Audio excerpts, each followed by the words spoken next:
I get up as usual at 4:30 a.m. It's dark outside and very less traffic. We can see here. Now I'm doing my exercise. I cannot turn on lights because other people are sleeping. That's why.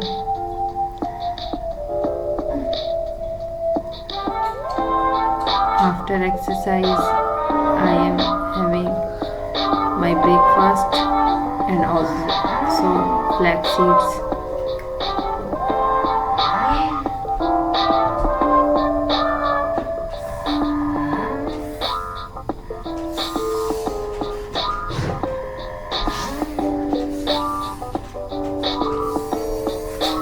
Now snack time, and I'm eating mango because it is in season now.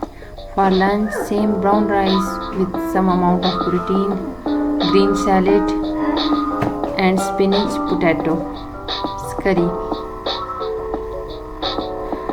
So my weight is sometime 1 plus and 1 minus. It is maybe due to water retention or other factors. Important thing is showing up daily and discipline, I think.